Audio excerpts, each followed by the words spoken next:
Yes. Chapter 7, Directing, and today's topic is incentive. In the previous part of the chapter, I told you about motivators. So basically, motivators are the incentives. I am telling you again and again that each and every person in this world requires motivation to perform his best. Now the question arises that how a person can be motivated, how a worker, how a player, how a manager, how a student can be motivated. Each and every one of us require motivation. So to motivate a person, certain incentives are required. Those incentives are known as motivators. So incentives are basically the tools or the techniques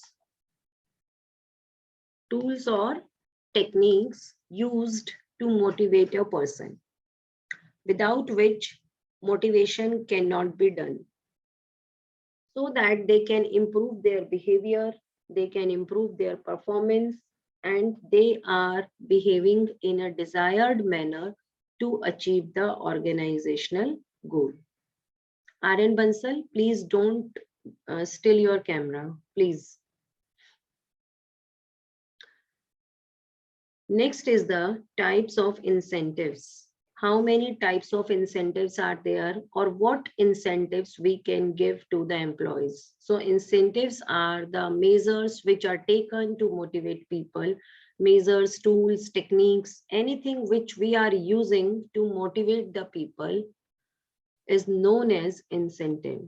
Incentives are of two types, financial incentives and non-financial incentives. As the name implies, financial incentive means the incentives which are given in money, which can be represented in the monetary terms. The incentives in which direct monetary benefit is given to the employees is known as financial incentive, means which are related to money. Non-financial incentives is the opposite of financial incentives, which are not related to money, which are related to the satisfaction of mental stage, which gives us inner satisfaction, which cannot be represented in terms of money. Not in money, like doing clapping for someone. It will be giving him highly appreciation, and that particular person will be highly motivated. But doing clapping cannot be represented in money.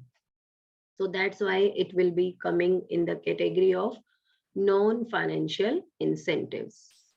So the case study will be coming on this topic, and sometimes it becomes difficult to identify the incentive. So each and every line is important to identify the type of incentive, because further financial and non-financial incentives are categorized, are divided in different incentives. There are certain examples of financial incentives as well as non-financial incentives.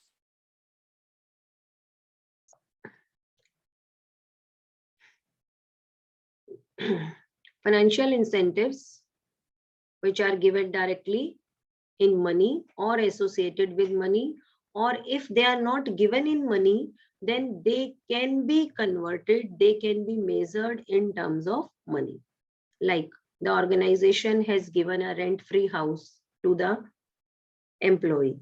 Organization has given a car to the employee for official purposes. So these two benefits are not given directly in money, but they can be represented in the terms of money, like the house which the organization has provided him.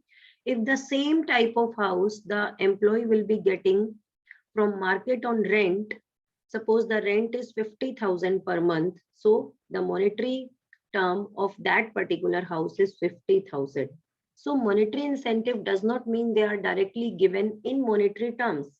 They cannot be given in monetary terms, but if we want, they can be measured in monetary terms.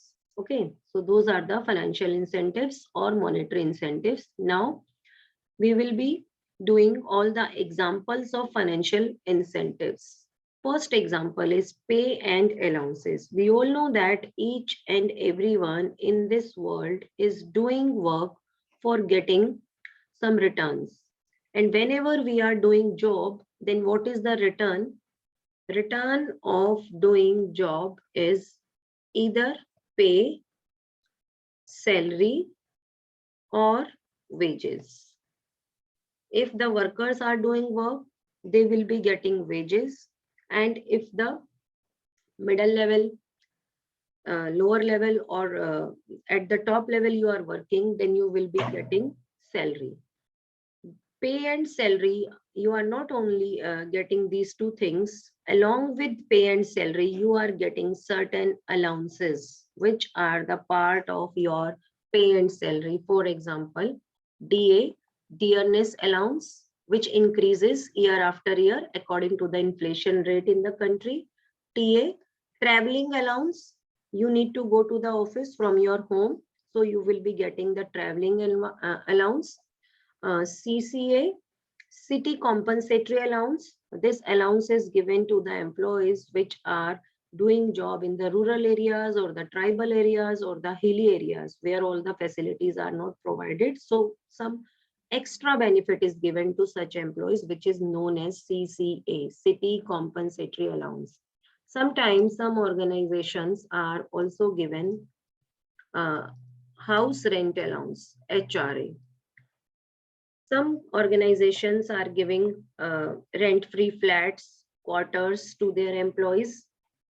And if organization is not having its own rent-free quarters or staff flats, then they can provide them HRA, which means house rent allowance. So salary, whenever you are getting the salary, then it includes all these allowances, whatever the allowances are offered by the organization.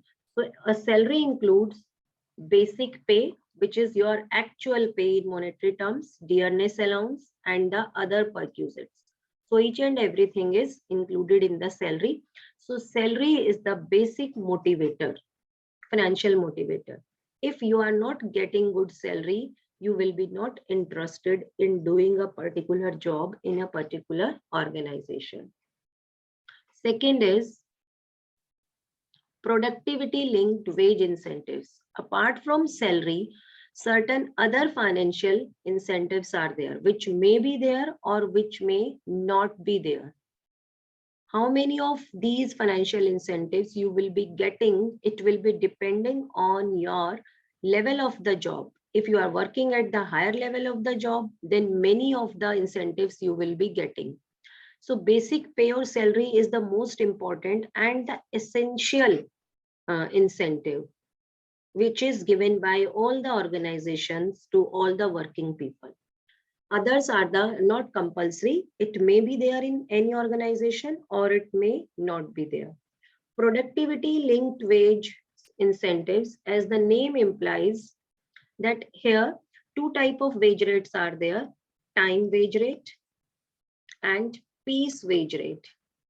In time wage rate, you will be getting the wages for working up to a particular time period. Suppose from 9 to 5, if a labor is doing the job, then he is getting 500 rupees for each day. So this is the time wage rate. Means you will be getting the wage for working for a particular time period. Piece wage rate means time, there is no relation with the time with this piece wage rate. Here, the wage rate will be decided by the number of units which you will be making in a particular day. Clear? Suppose per unit wage is 100 rupees per unit and you have made 8 units in a particular day. So you will be getting 800 rupees and your friend has made 7 units in a particular day. So he or she will be getting 700 rupees. Piece wage rate system. So some of the organization where workers are not interested in doing the production, so some employees are the efficient employees there and some are the inefficient employees. So to motivate the inefficient employees and to achieve the target, piece wage rate is introduced, which is also known as productivity linked wage incentive. Productivity linked means if you are more productive, you can produce more in the same time, then definitely you will be getting more wages. If the other employee who is producing very less and he is wasting his time just in gossiping and sitting idle, then definitely he will be getting less. But in time wage rate, there will be no difference in these two workers. Both of these two workers will be getting the same amount. So in piece wage rate, the efficient employees are highly motivated as they are earning more as compared to the other employees who are wasting their time in sitting idle and gossiping. So in this manner, when one employee is getting more and the other employee is getting less, the employee who is inefficient will be trying his best to achieve the target so that he can also get the more than his friend. So productivity linked wage incentive is a good scheme, good incentive to motivate the inefficient worker. It is similar to the differential piece wage rate system as we have studied in chapter 2, the technique given by F.W. Taylor. Third is the bonus. You must have heard this word many times before this. So bonus, what is the bonus? Bonus is specifically a payment which is over and above their regular salary. Over and above their regular salary. And basically, this is the amount which is promised to the workers in the beginning of the year. That one promise is taken from the workers that if they are working hard, they are achieving the target is given to them, a profit is told to them. And if they are achieving that target, then bonus will be given to them. Bonus is over and above their regular salary. Over and above their regular salary. So bonus is not given always. It is not given on monthly basis. It is given on some occasional basis, like specifically in India, bonus is given at the time of festivals. Like if you are working in a Hindu company, then they will be offering you bonus at the time of Diwali. In a Momdan company, they will be giving you bonus at the time of Eid. Similarly, at the time of Christmas, if you are working in a Christian company. So they will be offering you something extra, but you will be getting bonus or not, it's not guaranteed. If you will be achieving the objective, only then you will be getting the bonus. So it is basically an additional incentive over and above the salary based on profitability of the organization. If organization has earned good amount of profit, only then the bonus will be given. Otherwise, the bonus will not be given. And it is a lump sum one-time payment. Sometimes some of the organizations are giving bonus 2 times in a year, but most of the organizations are giving bonus only at a one time. And in India, it is customary that bonus is given at the festival times, religious festival times. So bonus is also a good motivator. So with the bonus will encourage them to work very hard so that the organization is achieving the objective, and at the promised time period, the organization is offering them bonus. Next is the profit sharing. This is also a very good incentive. As the name implies,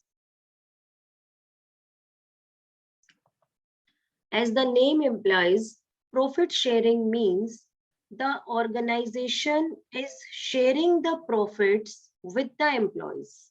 Organization is sharing the profits with the employees. In this case, a profit is told, an amount of profit is told to the organization. Suppose profit target is given to the employees that 15 lakh or 25 lakh profit we are expecting this time. And it is already told to the employees that if the organization is earning more than this profit, then that profit will be shared among the employees, with the employees. So profit sharing means the organization is sharing its profits with the employees. Employees are getting their salary as their regular payment, and at the end of the year, when the organization will be preparing its financial statements and it will be getting the said amount of profit or more than that profit, then that profit will be shared with the employees. Suppose the earned profit by the organization is 30 lakhs. How much profit is earned by the organization? 30 lakh, and the target was given 25 lakh. So the balance of the profit, 5 lakh, difference of the profit will be shared with the employees. And how it will be shared, it is decided in the agreement which the organization has done earlier with the employees. Suppose 50-50% agreement was there. So it means out of this 50 lakh, 5 lakh, 2.5 lakh will be kept by the organization, and rest 2.5 lakh will be divided among all the employees. So basically this incentive gives a feeling of belongingness, among the employees. Employees will become loyal to the organization, and they will think that we are not employee here only, we are the owners. Why? Because profit is given only to the owners. So this is the greatest incentive with which the employees will be highly motivated to share the profits, to increase the profits, because they know it very well that if the profits are increased, then they will be definitely getting the share which will be other than their regular salaries. So this is about the profit sharing, and it can work as a motivator. And many of the organizations are using this motivation technique. Next is the co-partnership and the stock option. This is also the very important technique, and many times this has come in the board examinations. Co-partnership, as the name implies, co-partnership means employees are offered the company's shares, because co-partnership means giving a share to the employee in the business. It is completely different from the profit sharing. How? In profit sharing, the employees are not given any type of shares. They are not the shareholder. They are just getting a share in the profits. But in co-partnership, the employees are issued shares in a company and at a price lower than the market price. Suppose in market, the company's share price is 500. The price of one share is 500 rupees. Then the employees are offered shares comparatively at a lesser price, which may be 200, 300, 400. So in this manner, they will be benefited. If they are going to sell the shares in the market, definitely they will be earning the profits. And one more thing, in this scheme, the employees will now no more be the employees. They will be the shareholders of the company, as the company has issued them shares. So they will be known as shareholders, and they will be the part of decision making as well. When the employees themselves will be taking decision, then definitely they will try to make those decisions successful, as the decisions are taken by them only. So the allotment of shares creates a feeling of ownership, among employees, and makes them to contribute in the growth of the organization. So this is all about co-partnership or stock option. And in accountancy also, we have done this topic in the form of sweat equity shares. While doing the issue of share chapter, I told you that sweat equity shares means employees are issued shares at the lower than the market price. So this could be the good motivation for the employees. Whatever the financial incentives we are discussing here, it does not mean all of the financial incentives are offered to the employees in every organization. I'm just telling you different types of financial incentives, and which incentives an organization has to offer totally depends on the nature and the size of the organization as well as the internal policies of the organization. Next is the retirement benefits. You must have read all these benefits in the economics while doing the national income chapter, provident fund, pension, gratuity, etc. So retirement benefits means those benefits which the employees will be getting at the age after the retirement, at the age of retirement or after the retirement. Retirement means they have completed their age of 60 or 65 year, because the retirement age is different in different type of organization. Somewhere it is 58, somewhere 60, in some of the organizations 65, and sometimes if the employee is good and is interested in doing more work, then this age can be extended also. So these retirement benefits are also associated with the jobs, which makes the job attractive. So examples of retirement benefits are provident fund, pension, gratuity, etc. But these amounts will be offered to the employee only when the employee is retired or leaving the job.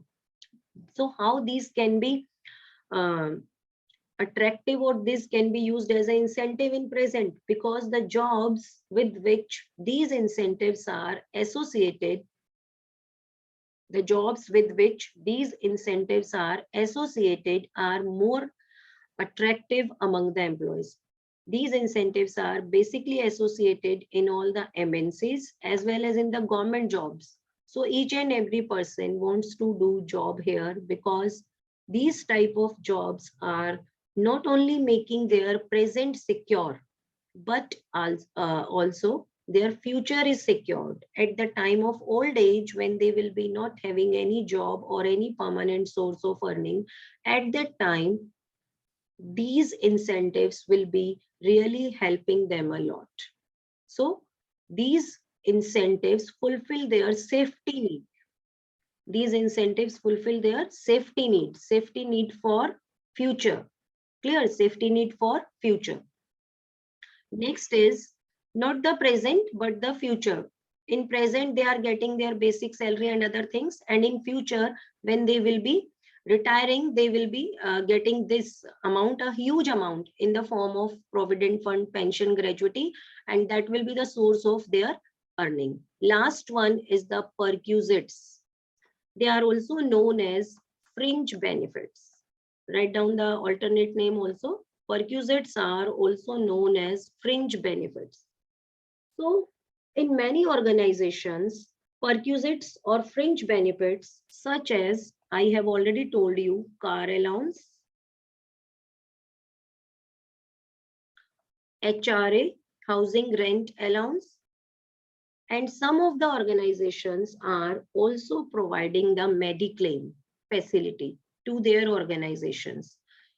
Each and every employee of that particular organization is medically insured from the side of organization, and if the employee or any member of his family is suffering from any disease or hospitalized, then the whole of the expenditure done in the hospital will be borne by the organization only. So this is a good benefit, and some of the organizations are also offering cook facility to their employees, driver facility to their employees, or the maids facility to their employees. So all these are the fringe benefits or the perquisites, and some of the organizations are also helping for the education of their children, of the employees' children. So all these benefits are associated with each and every job, and these are known as fringe benefits or the perquisites. Fringe benefits or perquisites. But These perquisites or fringe benefits are not associated with each and every job. Basically, these are associated with the top level jobs, CEO, CFO, president, vice president, managing directors, general manager, and the middle level where all the managers are working. So fringe benefits are offered, most of the fringe benefits are offered with the top level jobs. So how many of the fringe benefits you will be getting, it will be deciding by the level of your job, which means designation, your job designation. Clear? So all this is about the financial incentives, which we have done. Total 7 financial incentives I have told you. First is the pay and allowances, in which you are getting the basic pay, salary and allowances. Second is the productivity linked wage incentives, in which there are 2 type of rates, time wage rate and the piece wage rate. And this could be the greatest motivator for the workers who are inefficient or who are not working properly, who are wasting their time in gossiping and sitting idle. And third is the bonus. Bonus is also a great motivator, but it is not offered every month. It is offered occasionally, specifically on the time of the festivals in India. Profit sharing, in which the profit is shared, above and extra profit is shared with the employees. Then the co-partnership, where the shares are given to the employees comparatively at a lower price, and it will create a feeling of ownership among the employees. Retirement benefits, all type of organizations are not offering this benefit, but some of the organizations are offering, where the provident fund, pension, gratuity, etc. are offered to the employees. And the last is the perquisites, where some extra benefits, some extra allowances are offered to the employees, but not to all the employees. These are offered to specifically for the higher level employees or the middle level employees. But housing facility and medical facility could be offered to the workers as well as to the lower level. But cook, driver, maid, car facility, all these things are allowed at the higher level jobs only. Now the non-financial incentives. As I told you earlier, that non-financial incentive means the incentives which are not given in money, which are not given in money, not in monetary form, not in monetary form. Suppose one student in our class has won a prize, and that prize, that particular thing is not known to all. So to give him recognition, we have arranged an assembly, and in that assembly, that particular child name is announced, and that prize is given to him in front of all, in front of whole of the school. Why this practice is followed in each and every school? Why? Just to motivate him, just to give him recognition. Everyone is clapping for him. Imagine that how he will be feeling at the time, that everyone is clapping for me. He will be highly motivated for future, as well as the other students who are clapping for him will also think that I wish I could stand there, I could win the prize, so that each and every person is clapping for me.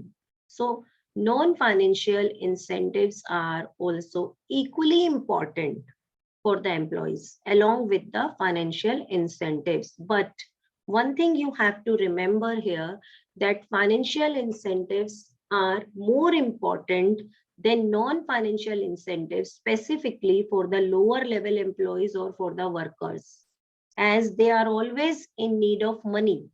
So financial incentive will be working more than the non-financial incentive, because they are always in need of money. So they will be more motivated with money. So incentives that cannot be measured in terms of money are known as non-financial incentives, and these incentives will be satisfying our needs, but not the physiological needs. Monetary incentives fulfill our physiological needs, but non-monetary incentives satisfies our psychological needs. Psychological needs means the needs which are related to the state of mind, social or emotional needs. So one important thing is there here in the difference between financial and non-financial incentive is financial incentives fulfills physiological needs, which are the basic needs, food, shelter, education. But non-financial incentives fulfill our social needs, egoistic needs, which are known as status needs. Here I am relating this topic with the Maslow's need hierarchy. Social or emotional needs which cannot be satisfied by money. So first of non-financial incentive is status. Yes, who is there in this world who don't like status? It is, yes, it is required by everyone. Everyone is craving for status in this world. So status means ranking of positions. So status means what is your job designation in the organization. The higher the job designation, the higher the status you will be having. If you are working as a CEO of your company, so it means your status will be very high. You are working as a supervisor in an organization, your status will be low. You are working as a worker, your status will be more low than the supervisor. So status gives you mental satisfaction because with status, many benefits are attached. Status means the authority, the responsibility, rewards, recognition, perquisites, prestige of job, all these things are associated with the status.